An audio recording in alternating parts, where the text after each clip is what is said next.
Bonita Radio. Síguenos en youtube.tv Diagonal Channel Diagonal Bonita Radio, en bonitaradio.net, facebook.com Diagonal Bonita Radio y en Twitter, Bonita-Radio. En línea con tu mundo. Las expresiones vertidas en el siguiente programa no representan necesariamente la opinión de Bonita Radio. Las opiniones son exclusivas de sus autores. Se pone el sol en Borinquen. Son las 6 de la tarde. Desde San Juan, Puerto Rico, a través de Bonita Radio, comienza su programa de letras. Un espacio protagonizado por la palabra escrita. Soy Rubis Camacho y escribo porque la realidad es insuficiente y a veces porque me agota la cordura. Bienvenidos a De Letras.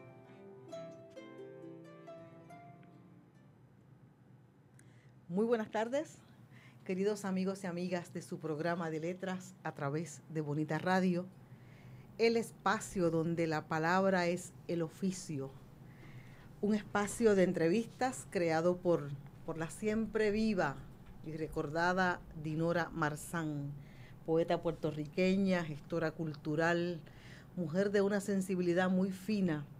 Creó este espacio y es nuestro placer darle seguimiento a su trabajo. En esta tarde vamos a conversar con dos buenas escritoras, dos queridas amigas. Vamos a hablar con la doctora Maite Ramos Ortiz. Yo siempre te digo Ortiz Ramos, es la doctora Ramos Ortiz. Hola, Maite. Maite, hola. Bienvenida a De Letras. Gracias. Y hablaremos también con la doctora Erlín Marshall Luigi, autora del libro de cuentos Desvistiendo Emociones. Erlín, bienvenida a De Letras. Hola, muchas gracias. Contenta de estar aquí. Excelente, yo también muy contenta de tenerlas a las dos. Son dos mujeres con las que he compartido en algunos escenarios literarios y soy testigo de su escritura. Una escritura poderosa, una escritura muy pensada y muy sentida. Vamos a comenzar conversando con Maite. Maite es profesora en la Universidad de Puerto Rico, recinto de Calley. Sí. Maite, háblanos, ¿en qué es tu doctorado? Yo tengo un doctorado en literatura española del siglo de oro. Me especializo en literatura del barroco escrita por mujeres. Y eso suena largo, intenso e interesante. Sí, en literatura mucho. Del barroco, literatura escrita por mujeres. Sobre todo narrativa, María de Saya, Mariana de Carvajal, Ana Caro en teatro. Es mucho maravillosa lista. Maite, y en ese proceso de hacer un doctorado en algo tan específico, en literatura barroca escrita por mujeres, de esos personajes, de esas escritoras, de esas autoras, ¿quién te impactó más durante el proceso de estudio? María de Sayas, ella es el objeto de estudio de mi tesis, de hecho. O sea, ella fue un éxito editorial en su momento, una escritora año? Muy buena. Yo soy muy mala para los años, honestamente. Pero para los siglos. Es el siglo XVII. Perfecto. 17. Yo también, sí. Me acuerdo del siglo. Siglo XVII. Sí. ¿Y es una escritora? Es una escritora, no se sabe mucho de su vida, pero sí se sabe que ella fue un éxito editorial en su momento. Publicó 2 colecciones de novelas cortas. La primera fue la que yo trabajé para mi tesis, novelas amorosas y ejemplares.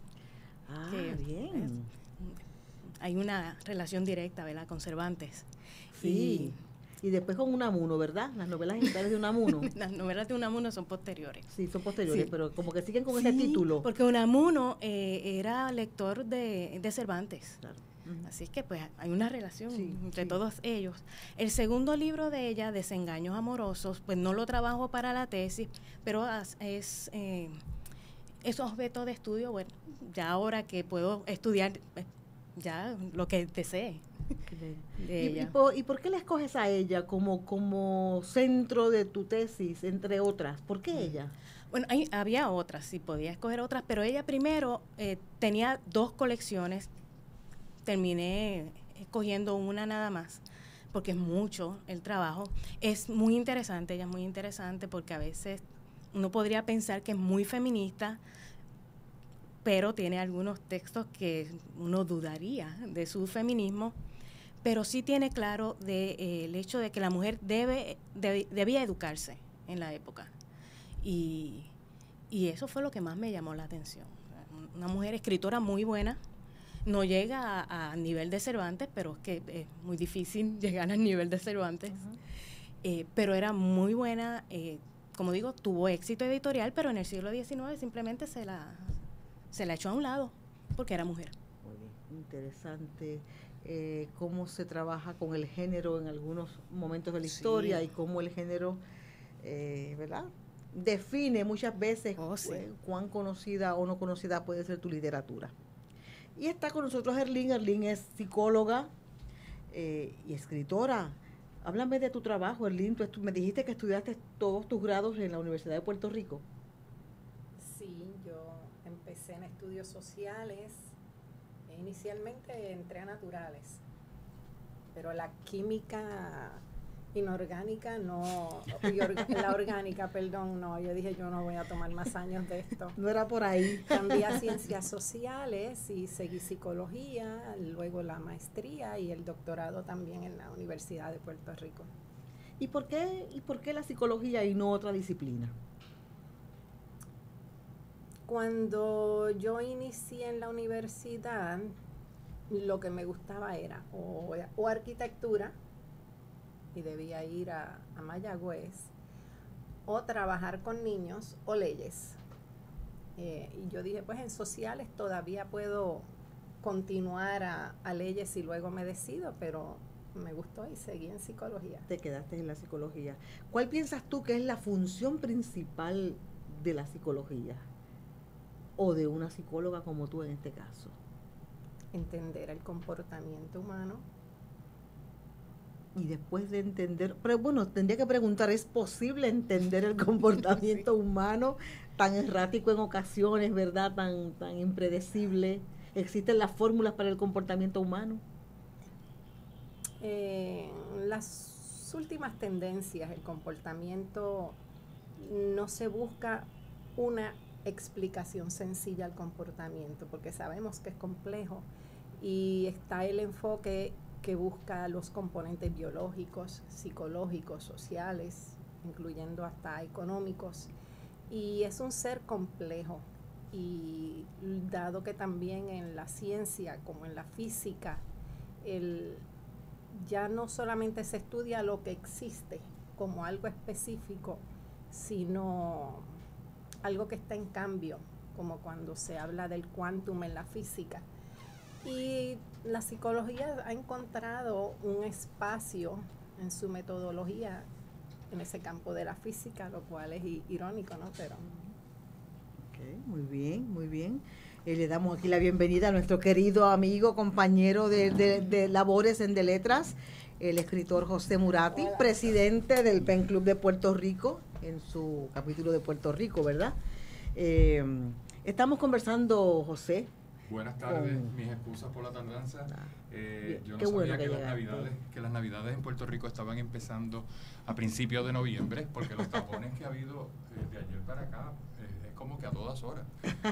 Así que mis excusas. No te preocupes, llegaste y en este programa lo importante es llegar, Converso aquí con las compañeras, con la doctora Maite Ramos Ortiz y la doctora Erlín Marshall Luigi.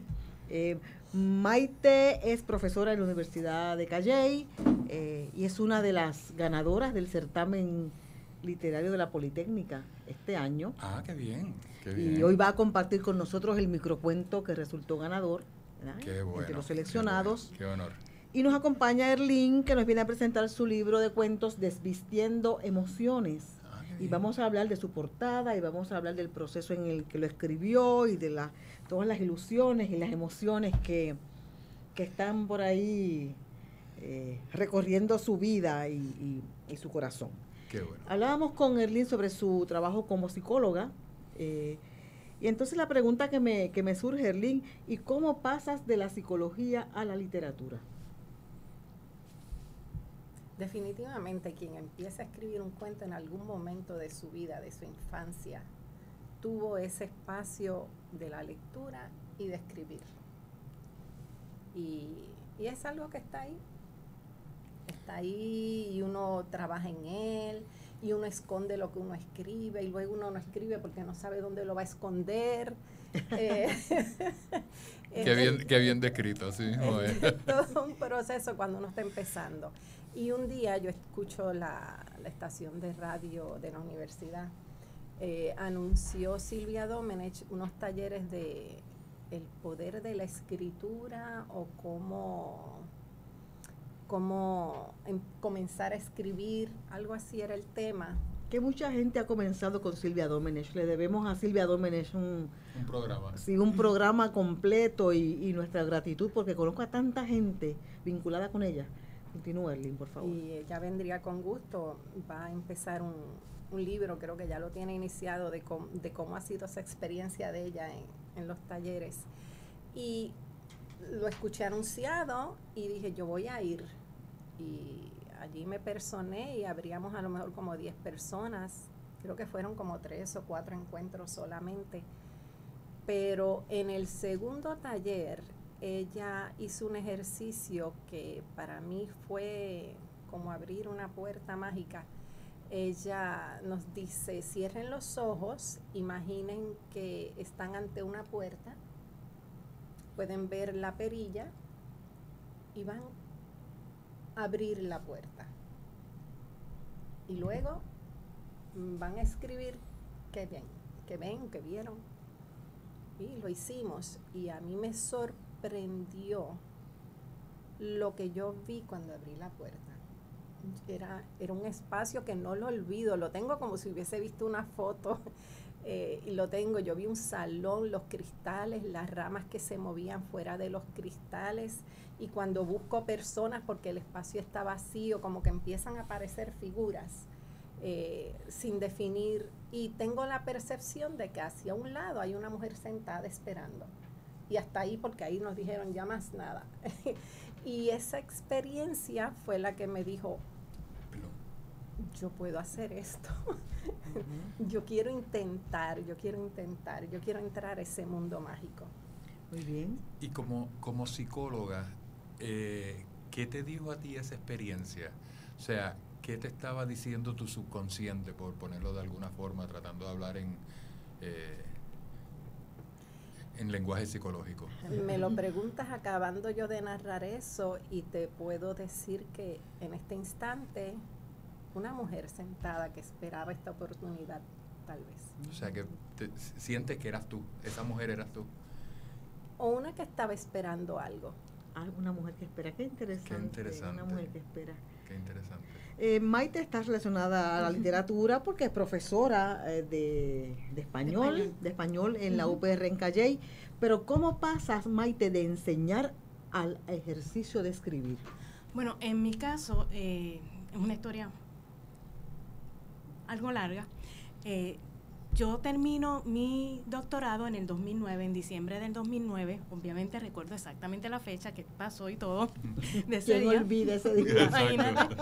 Y una de las partes del proceso de crear una tesis es escribir. Yo estuve años escribiendo mi tesis y cuando pues ya acabó, me quedé como que, ¿y ahora qué? Y entonces inicié un blog y una cosa me llevó a la otra.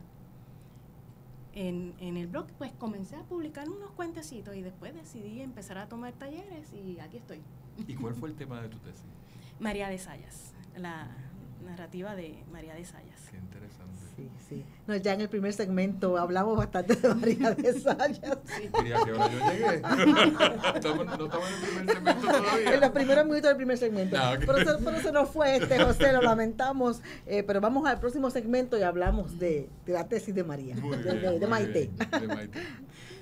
Qué bien. Ecos e Iconos es un espacio de amenas entrevistas. Hacemos un retrato radiofónico a los exponentes del teatro, la danza, el cine, la radio, la televisión, el performance e internet. Conversamos y a la vez documentamos de dónde surge una idea, su desarrollo, trascendencia y relevancia. Escuche a los Ecos e Iconos de la Cultura todos los sábados a las 2 de la tarde por bonitaradio.net.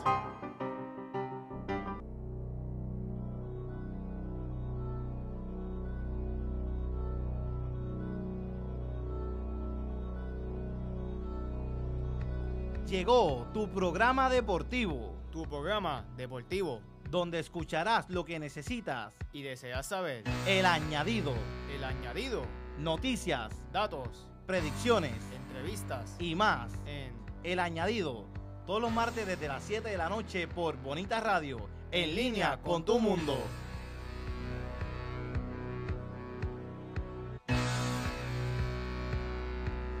Pues regresamos al segundo segmento con la doctora Erlín Marshall Luigi y la doctora Maite Ramos Ortiz.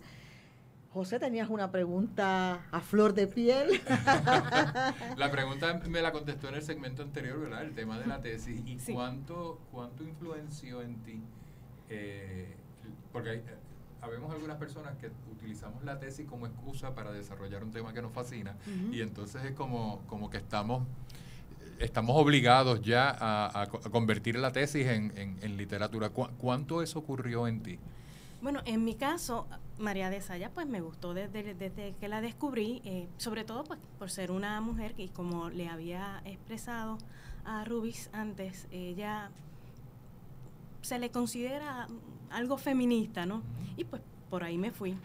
Y de lo que descubrí, pues me gustó mucho. O sea, la mayor parte de los estudios que se habían hecho sobre ella eran principalmente sobre la obra en términos generales. Yo me concentré específicamente en varios temas dentro de la obra.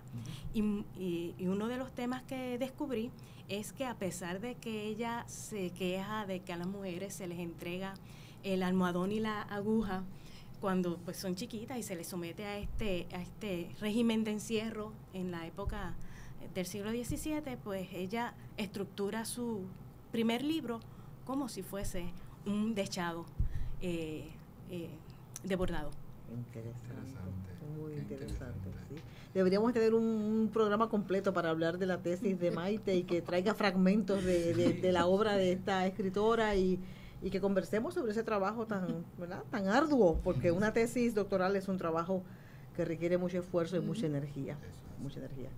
Decíamos en el receso, amigos y amigas, que Maite resultó ser una de las ganadoras en el certamen literario de la Universidad Politécnica en Puerto Rico, que ganó en la categoría de microcuento. Sí, Y José ganó. hacía un comentario muy interesante sobre este género o subgénero, ya yo no sé cómo se clasifica. Es un subgénero, pero que ha cobrado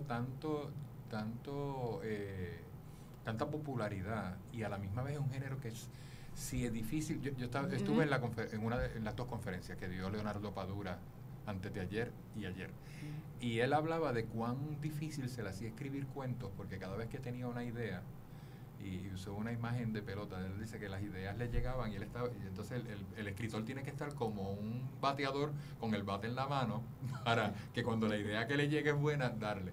Pero que cuando esas ideas él las pensaba en términos de un cuento, sentía que era insuficiente, que el cuento era demasiado restrictivo, que eso no le permitía a él desarrollarse. Entonces, dentro de ese contexto, el microcuento es mucho más difícil aún, porque tú tienes que, en pocas palabras, no sé cuántas palabras o cuántos párrafos o cuántas páginas tiene tu microcuento, pero en ese corto segmento tú tienes que poder convencer a tu lector de que acaba de enterarse de algo que jamás hubiese imaginado. Y eso no es que sea fácil elaborarlo, pero es más fácil elaborarlo que reducirlo. Así que, ¿cómo fue ese proceso para ti? Fue bien difícil. Escribir este cuento no fue fácil. Sobre todo porque el cuento mezcla dos elementos totalmente diferentes, que es la historia de Ruth y la parafilia del bretonismo. El bretonismo es el... Sí, yo sé. Bueno, Pero explícalo para nuestra audiencia, por favor. Sí. El bretonismo Y es... para los que no estamos muy claros qué es el bretón. Es una parafilia que es el gusto sexual por el pie calzado, porque existe pues la pedofilia, que es podofilia, perdón, que es el gusto por el pie descalzo. Y pues mezclé una cosa con la otra, un poquito por los pelos, y fue difícil porque si hubiese sido un texto más largo, pues sí, ya yo hubiese podido explicar más una cosa con la otra, pero estaba restringida a exactamente 1000 caracteres, incluyendo los espacios. Así es que todo eso yo lo tuve que ir reduciendo y reduciendo y reduciendo hasta que conseguí el cuento. O sea, que el microcuento es una oda a la síntesis. Sí, totalmente. Qué buena imagen. Porque dime tú, si hasta los espacios te los están contando, qué cosa tan Oye, increíble. eso puede ser el título de un libro de microcuentos, Oda a la síntesis. Oda a la síntesis. Ahí lo tienes. Puedes hacer uso de él porque yo no acostumbro a escribir mucho microcuento. Pero me imagino que nuestra audiencia, como yo y los demás, estamos deseosos de escuchar ese cuento. Bueno, déjame. Vamos a pedirle aquí a la doctora Maite Ramos Ortiz que nos lea, por favor, su historia. Ok. Bretonismo. Se llama bretonismo. Sí. Muy bien. Ruth quedó maravillada cuando aquella noche descubrió los pies de Boaz. Le parecieron hermosos. Quería casarse para admirarlos todo el tiempo y cuando lo consiguió, los tocó, los besó, los lamió. Luego los calzó con todo lo que encontró: medias, sandalias, alpargatas y hasta botines. El solo descubrir, descuidado en alguna esquina, un zapato de su esposo, podía llevarla a un frenesí que la dejaba exhausta por días. En la aldea, corría el rumor del gusto de la moabita por los pies, preferiblemente calzados, de su cónyuge, lo que provocó una moda practicada por hombres y mujeres por igual. Pero, como suele suceder en estos casos, el silencio impidió que la historia se diera a conocer, y por eso no fue hasta el siglo XVIII que tal afición se bautizó con el nombre de un escritor francés, enemigo de Sade, y no con el de su primera practicante. Fabuloso cuento, fabuloso cuento. Y yo había escuchado, o sea, la podofilia obviamente es mucho más conocida que la parafilia. Pero los pies de un hombre, nunca había escuchado eso. Siempre son hombres enamorados de las mujeres y las mujeres en tacos altos y las mujeres con sandalias. Pero qué genial el giro, ¿no? Sí, inesperado. Totalmente. Y sobre todo esta imagen bíblica de Ruth, la moabita fiel, que como bien dice la historia, se acostó a los pies de Boaz, el dueño de la finca. Ahora sabemos por qué fue a los pies. Exactamente. Establecer ese vínculo me parece ingenioso, me parece muy bien la selección y que haya sido premiado Gracias. Veterán de Bretón ahí. Sí, fabuloso, genial, fabuloso. Porque te hace pensar entonces en el surrealismo, ¿no? Y cómo cómo tú vinculas un pasaje bíblico con el surrealismo, que si acaso es todo lo contrario. Aunque ¿verdad? Los relatos bíblicos son pueden ser muy surrealistas también. Tienes toda la razón. Son surrealistas. Tenemos que hacer un día un programa sobre eso. Sí. Bueno, los cuentos de Lynn Marshall, Luigi, yo no creo que sean surrealistas. Son unos cuentos de una hondura y una profundidad extraordinaria en lo que yo llamaría en los caminos del hombre y la mujer, los caminos profundos del corazón. Háblanos de Desvistión de Emociones. ¿Cómo surge este libro, Erlyn? Luego de esos talleres iniciales, hubo otros talleres con Emilio del Carril y con Rubis Camacho. Wow. Y en un momento hubo una proposición en un taller de que los 5 cuentos que íbamos a escribir supusiésemos que iban a ser publicados. Y nos asignó 5 temas. Y los escribimos, pero no pensábamos que íbamos a publicar. Pero el ejercicio parecía interesante. Pero de ahí surgió un grupo de 5 compañeros que iba a continuar para juntos publicar. Luego de 5 bajamos a 3, después a 2, después a 1. Y cada uno, por su cuenta, pues va a publicar sus cuentos, pues por diferentes motivos y complicaciones personales, de tiempo, lo que fuera, no se dio. Y súbitamente me encontré yo que tenía una colección de cuentos y los podía publicar. Y Ruby, que ella anima, ella tiene una energía que ella tiene una energía que ella contagia, y ella es sí puedes, ella es el sí puedes, adelante.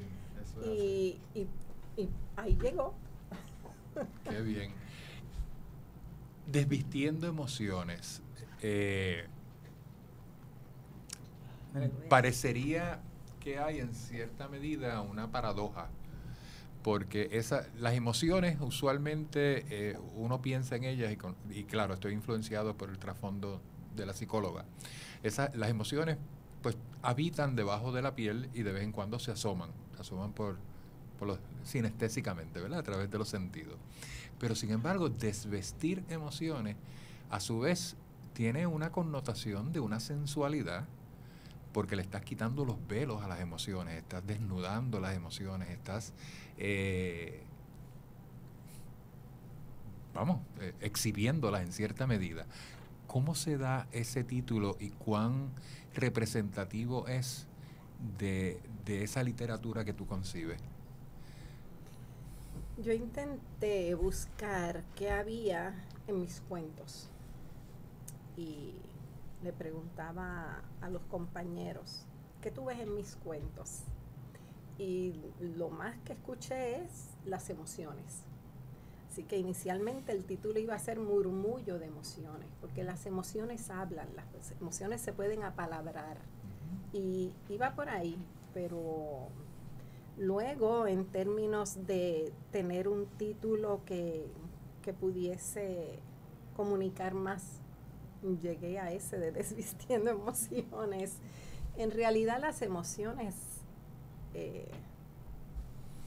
escogemos cuándo mostrarlas. Y igualmente las personas escogemos cuándo desvestirnos.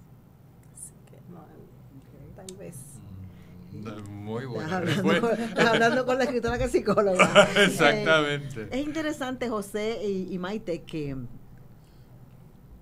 Erlín es la pintora de la obra, ¿no?, que aparece en la portada del libro.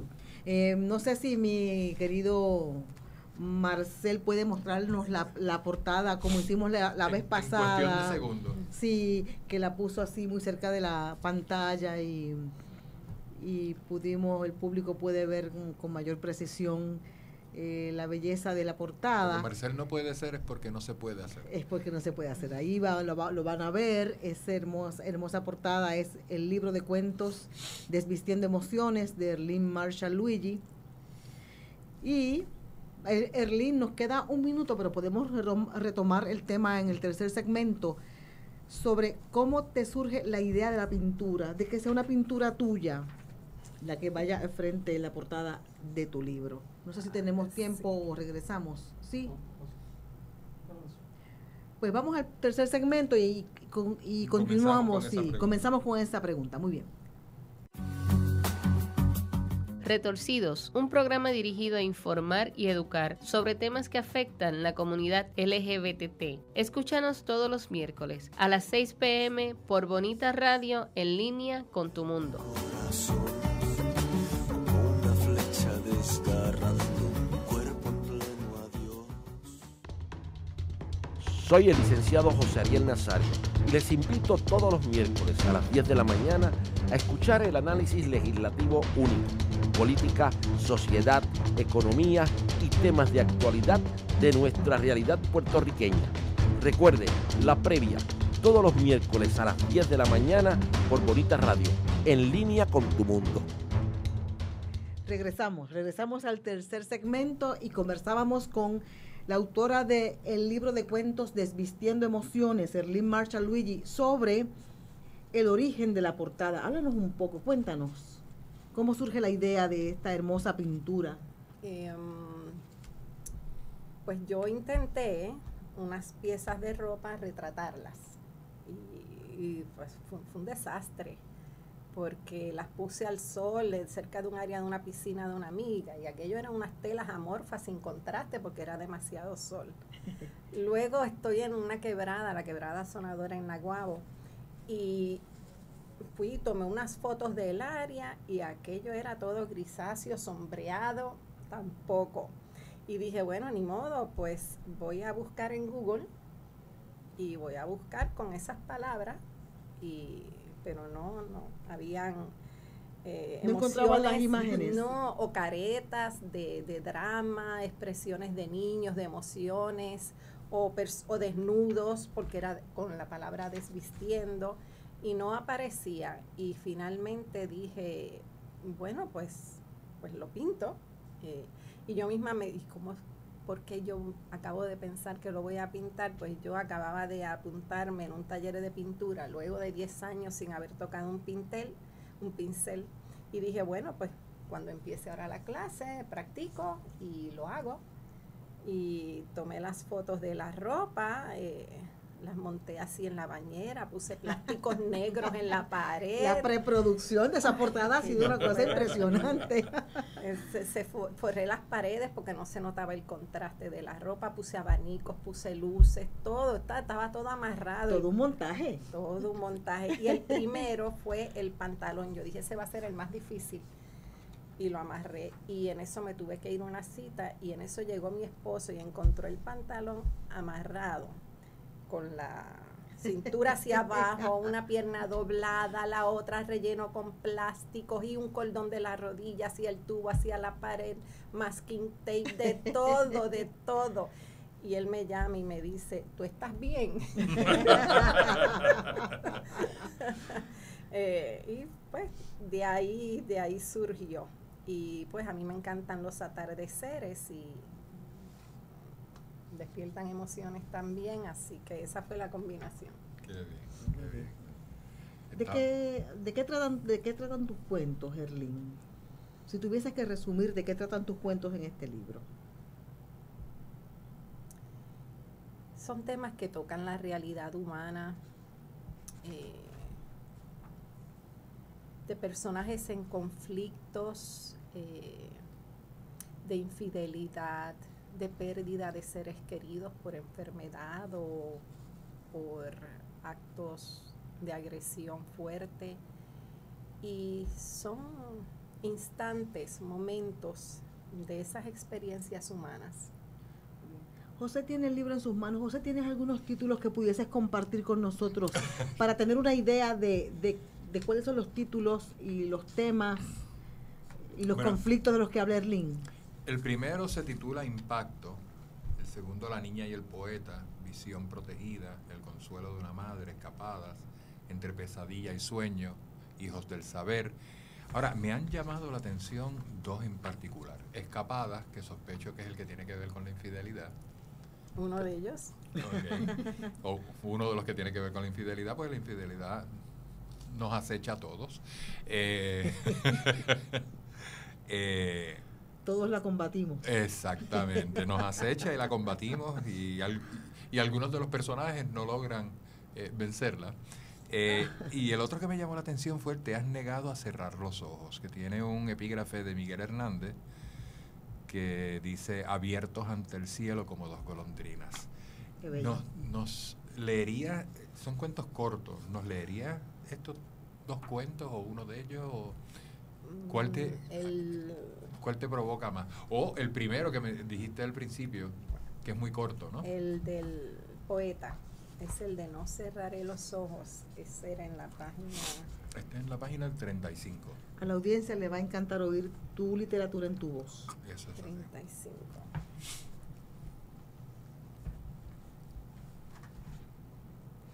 Te has negado a cerrar los ojos, abiertos ante el cielo como dos golondrinas. Miguel Hernández. Mi amada Josefina, Las manos me tiemblan febriles. No dude de estas palabras mías en la letra del único compasivo en estos muros reglamentados. No le hablé antes del terror que me engarzó los pies y el alma cuando se abrió el portón. «Camine», me gritaban. Un oficial me empujó al encierro. Se lo digo ahora para que comprenda lo parecido que me he sentido cuando se atrasaba alguna carta suya, y cómo, cuando llegan, se abre un cielo revistiéndome de albores. Son gemas valiosas, pero en este violento infierno, la censura institucional ofende sus huellas y versos al manosearlas. Me las llevo y tuerzo el cuerpo para esconderlas, abro las hojas. El olfato avivado palpa cada fibra en la que su muñeca y pulgar descansaron hasta encontrar ese diminuto y virginal espacio que preservó su perfume. Me trae aquel aroma límpido de su cuello, aquel almenadamente blanco y bello. No puedo acariciarte con las manos que me dio el fuego de más deseo. Ah, los besos. Tu boca se me mancha de mi boca y regresa con varios besos muertos. Leo que solo pan y cebolla tiene para comer. Tengo estos huesos hechos a las penas de las humillaciones y necesidades que padece por mí. Le imploro a usted que no se derrumbe. Ría, que la risa nos hace libres. Ella se pone alas que de la cárcel me arrancan. Revivo con sus palabras. Afluyen mis sentidos. La mesa de olivo pulida hasta la caricia. El deleite de la sobreasada, el pan fresco, los guisos de cabro, la cuchara azucarada, el tenedor tibio, el cuchillo filoso. Lo empuño, lo clavo. Corre el zumo lacrimoso de la cebolla que arde de injusticia. No duermo. Las noches me acometen con todo lo que pude haber hecho y no hice para evitar mi arresto. Conocí el riesgo, pero pudo más el retorno a Orihuela. La extraño como el sediento con agua a la distancia. Me duele el pecho de toser sangre en esta cama hecha fosa para mi cuerpo. No cerraré los ojos. La fatiga quiere obligarme, no lo haré. No serán estos párpados los carceleros de mi última libertad en este día de ardores lleno. Distinguida Josefina Hernández, excúseme, pero razones de seguridad me impiden firmar esta misiva. La semana pasada le hice llegar por encargo de su esposo la carta para los hijos, escrita por su puño y letra. Hoy era tan doliente su condición y deseo de dirigirle una a usted que accedí a copiar todo lo que dictó, incluso lo que calenturiento parecía decir para sí, enajenado de mi presencia. Ruego disculpe esas palabras que no han tenido intención alguna de ofenderle, ni al decirlas él, ni al escribirlas yo. Merece mejor papel que este arrugado por las veces que lo oculté de los que entraban al cuartel de la enfermería alicantina. Lamento ser el portavoz del deceso de Miguel Hernández a las 5:32 de la madrugada del 28 de marzo del 1942. Murió con los ojos abiertos.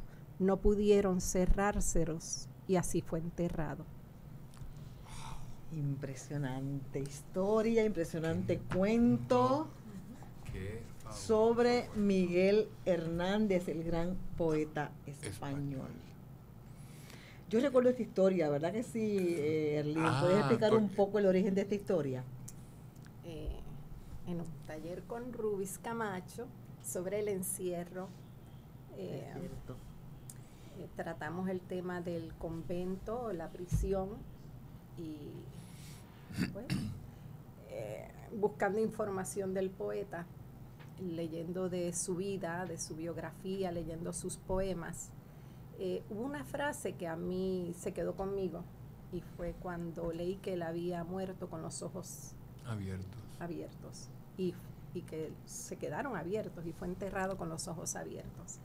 Ese detalle fue el que me llevó a escribir, y el que tenga el libro en la mano podrá ver que hay partes que están en letras de itálicas, que es porque incorpora uno que está muriendo y ha escrito tanta poesía. En su momento, presumo yo, muchas líneas de esos poemas le deben flotar en el recuerdo y debían estar intercalados ahí en la misma narración de la carta que supuestamente escribe a su esposa. Pero algo que, bueno, número uno, que quede claro que yo no sabía de qué trataba el cuento cuando empiezo a leerlo, y claro, Miguel Hernández siendo uno de mis poetas favoritos, veo la cita de él y eso me llama la atención. No tenía idea de qué trataba, no tenía idea que lo había escrito en el taller de Rubis. Algo que encontré fascinante, además de la historia que narra, es la habilidad que tiene de las dos voces narrativas.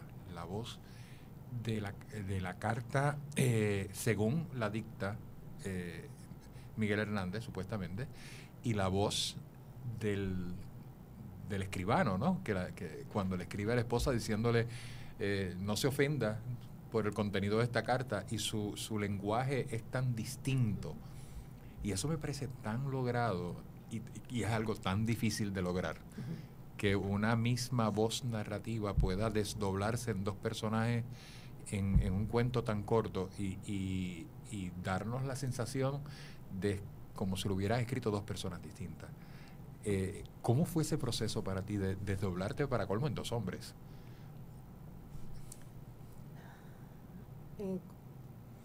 Con cualquier otro personaje, yo no sabía que esto ocurría a los escritores. Uno va siendo parte de ellos, y uno los ubica, y si uno tiene la información, en este caso es una investigación que uno hace del personaje y la época, así que debe ser escrito como hubiese escrito una persona en esa época, o sea, de ahí el lenguaje, y si él es educado, el otro reo, pues lo pongo en la posición de que no tiene el mismo nivel educativo, ni el mismo interés, y pues ahí es posible el cambio. Pero es parte de poder ubicar ese personaje en un contexto, de verlo, de oírlo, de percibir qué es lo que está viendo a su alrededor en ese momento. Y bueno, y aquí todos sabemos que se quedan con nosotros por un tiempo hasta que lo terminamos, ¿verdad?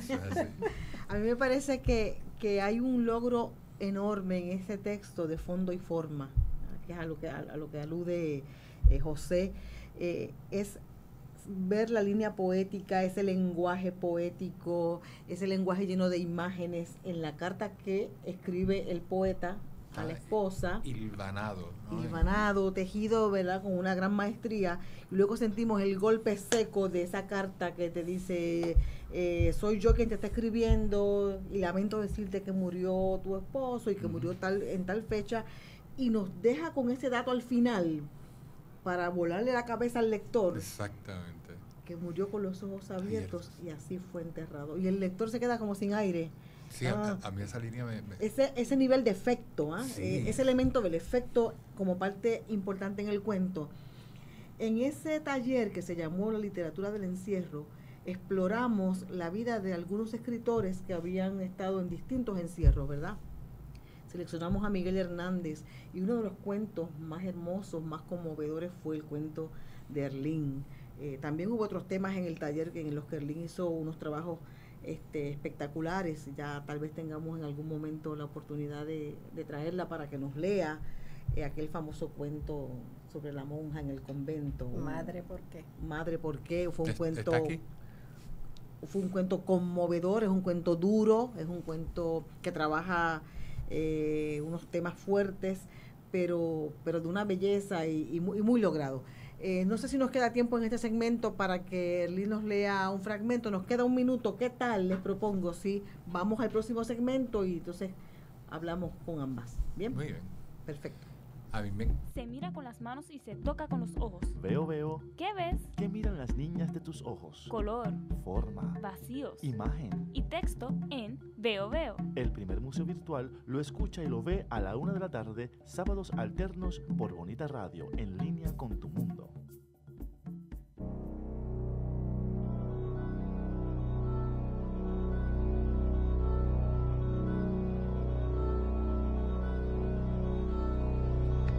Llegó tu programa deportivo, Tu programa deportivo donde escucharás lo que necesitas. y deseas saber. El añadido, El añadido, noticias, datos, predicciones entrevistas y más. en El añadido, todos los martes desde las 7 de la noche por Bonita Radio, en línea con tu mundo.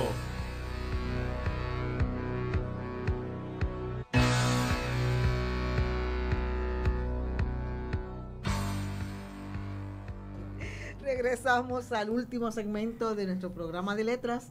El tiempo corre muy rápido y estamos intentando que nuestras autoras compartan con ustedes la mayor cantidad posible de textos, ¿verdad, José? Definitivamente. Sí. Hemos emplazado a Maite a que busque en su computadora algún otro texto. ¿Lo tienes, Maite? Sí. Excelente. Sí, este fue un texto que trabajé precisamente cuando tomé el taller contigo y lo presenté con otro título. Son mis amigas, ¿qué puedo Sí, decir? sí. Tus discípulas amadas. Pero son excelentes escritoras. No están aquí Sí. porque sean mis talleristas. Oh, están no, aquí estamos claros. porque tienen talento para escribir. Lo presenté con otro título en el certamen de cuento corto oral del año pasado. Se titula El Globo.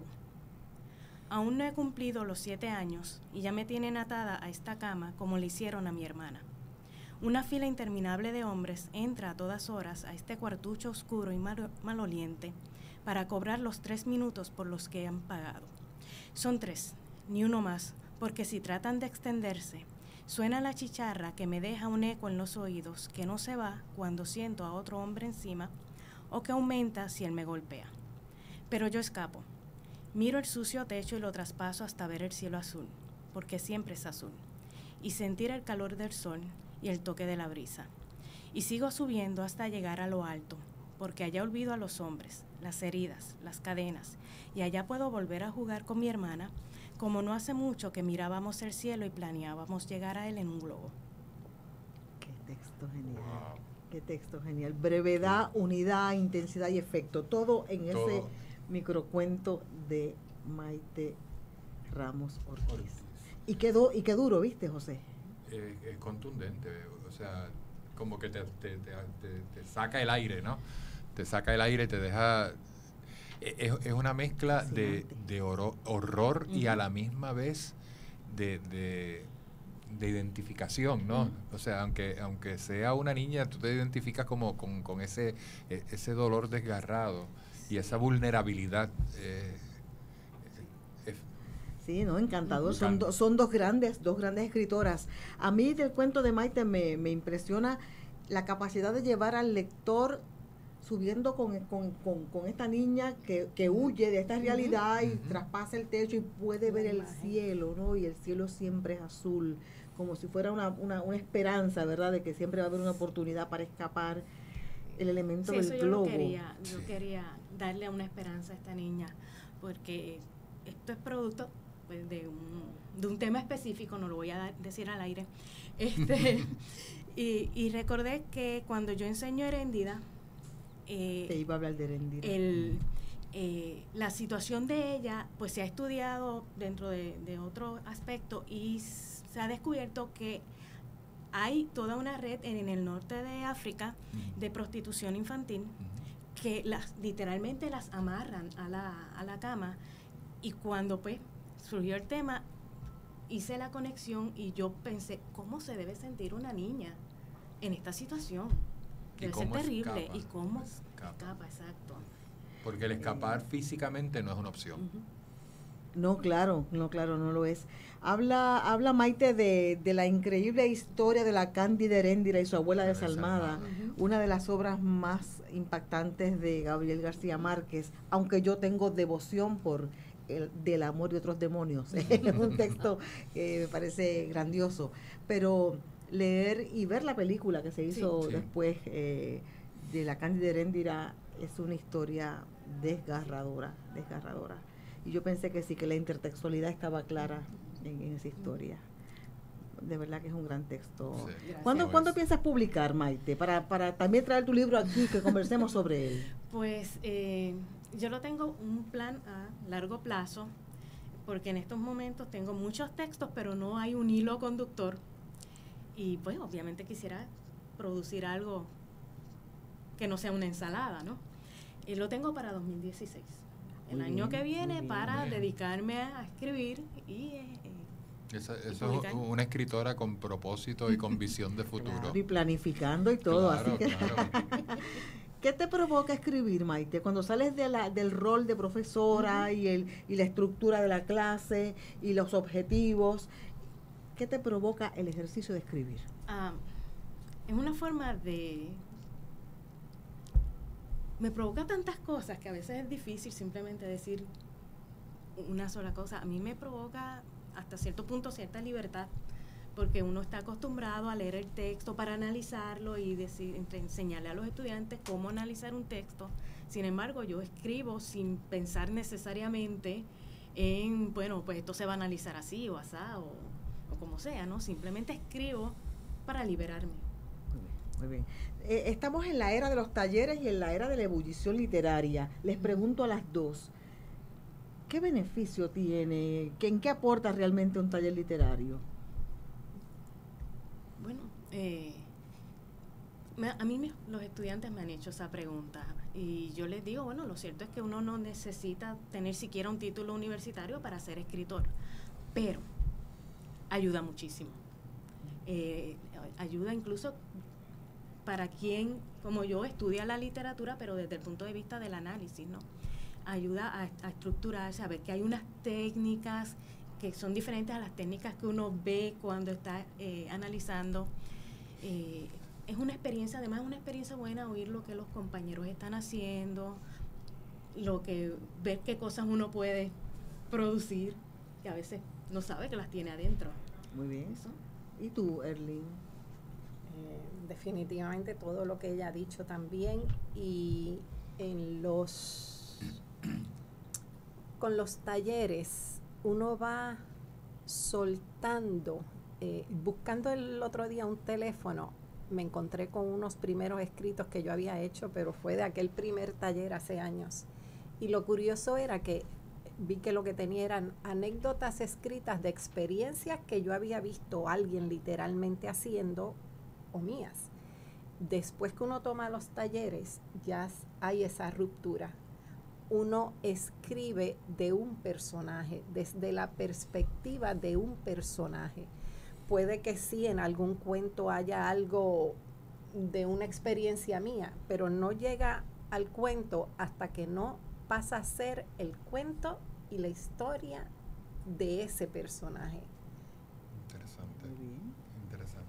Y vas a leernos un último cuento en estos 2 minutos. Un fragmento, que nos quedan 2 minutitos, pero por lo menos un fragmento, Erlyn.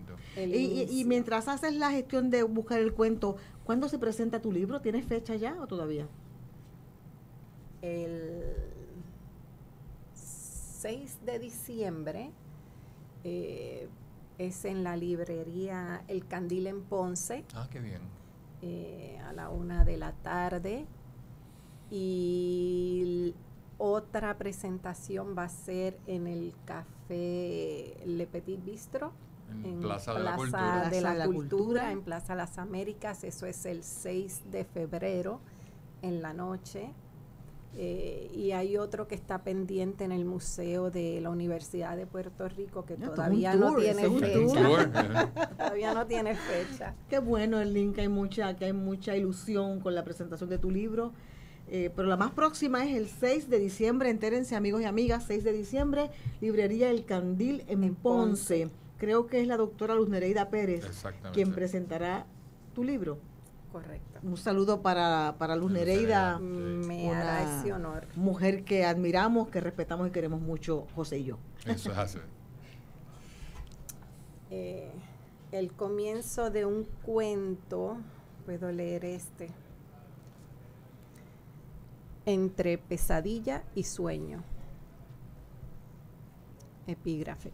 Dame la inspiración que al bardo diste, la luz que al ciego en lontananza enseñas, las auroras boreadas que risueñas a intervalos alumbran la noche eterna del que vive triste.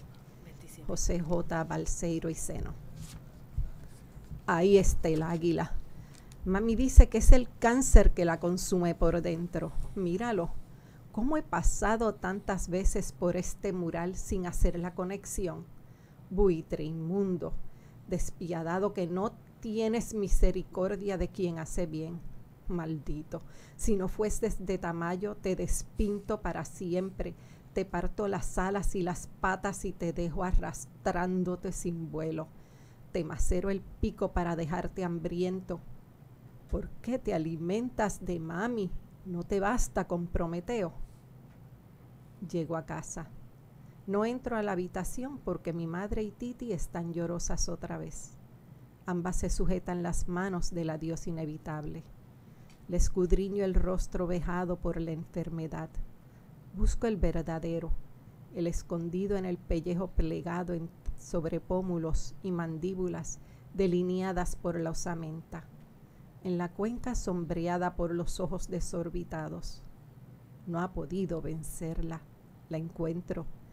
Está en la sonrisa, la mirada que festeja mi vida. Desde el marco de la puerta le pido la bendición. Y continúa el cuento, esas son como de 5 o 6 páginas. Ya nos pasamos. Nos pasamos, bien. Pues, un último comentario. Me parece que ese primer párrafo es un microcuento por sí mismo. Sí, lo es. ¿Verdad que sí? Lo es. Estoy de acuerdo contigo. ¿Por qué te alimentas de mami? No te basta con Prometeo. Sí, perfecto, sí.